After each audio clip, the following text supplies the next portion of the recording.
Hello, everyone, and welcome back to the Politics Simplified YouTube channel.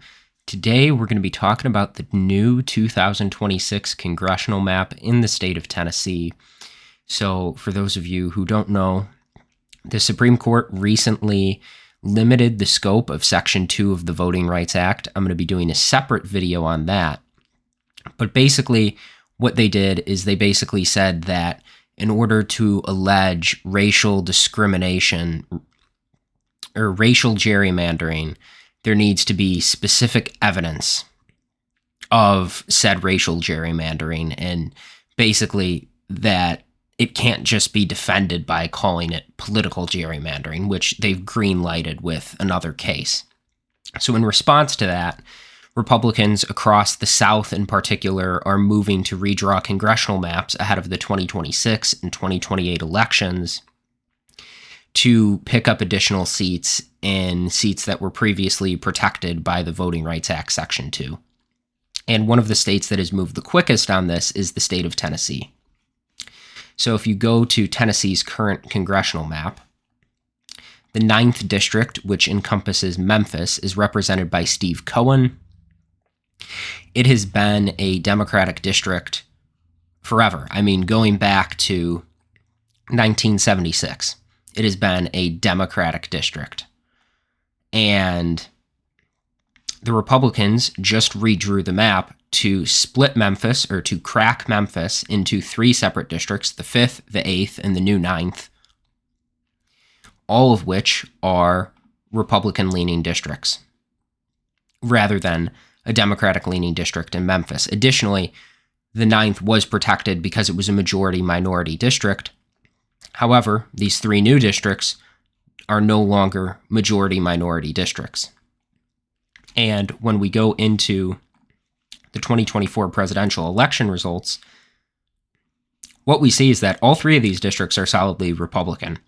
So the Republicans will be picking up a seat with this, most likely. Especially when you look at the way this map was drawn, the 2 weakest Republican seats now are the 5th and the 9th.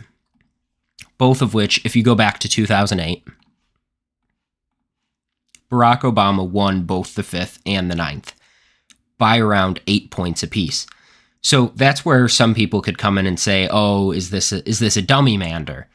Well, when you look at the way Tennessee has shifted from 2008 to 2024,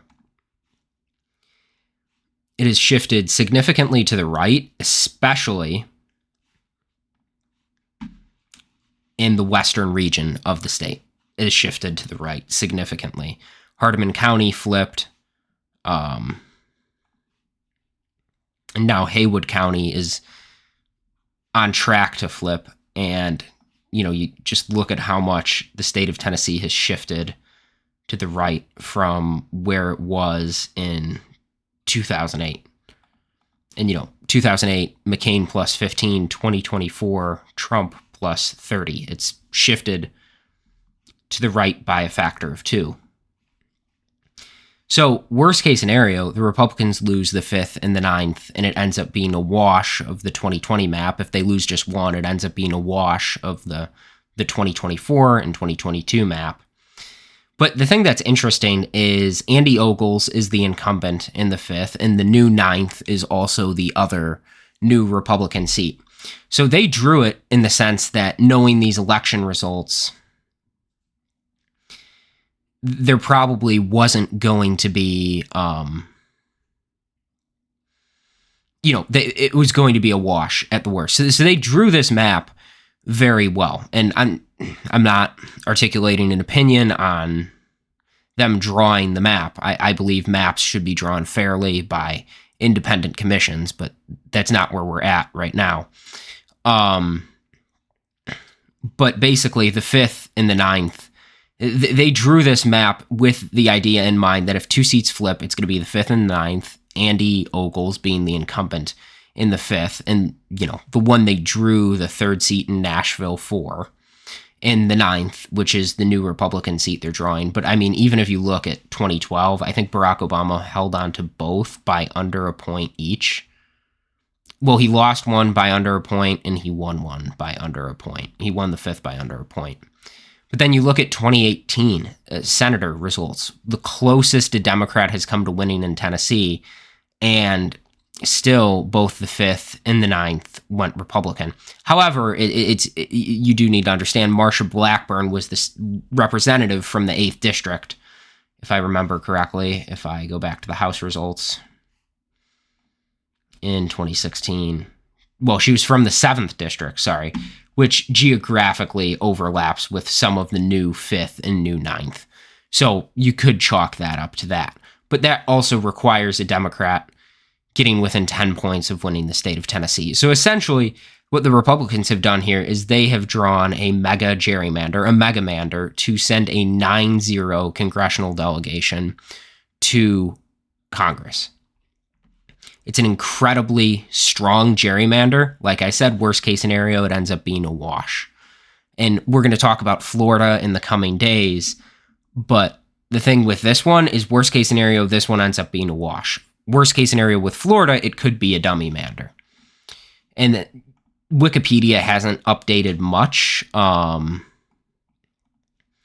I was just curious on the 9th to see if any Republicans have declared yet. And Brent Taylor, state senator, he was the one who was really leading or enthusiastic about this redistricting initiative because he was going to run for this seat. And he has the endorsements of both U.S. senators from Tennessee.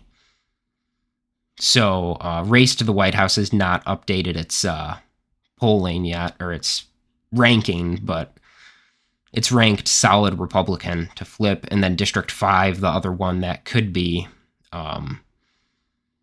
Republican, is safe or likely Republican. Or that could be competitive, sorry, is safe or likely Republican. So it's going to be very interesting to see the outcome. I don't anticipate this being a dummy mander. I mean, when they cracked Nashville into 3 separate districts, Andy Ogle still won by 13 points. So it'll be interesting to see how this plays out with Memphis, and it'll be interesting to see these results, and I'll be keeping you updated as more states choose to either redraw or not redraw. I want to say thank you for watching the video today. I hope you enjoyed it, and I hope you have a great day, and I'll see you all in the next video. Thank you very much.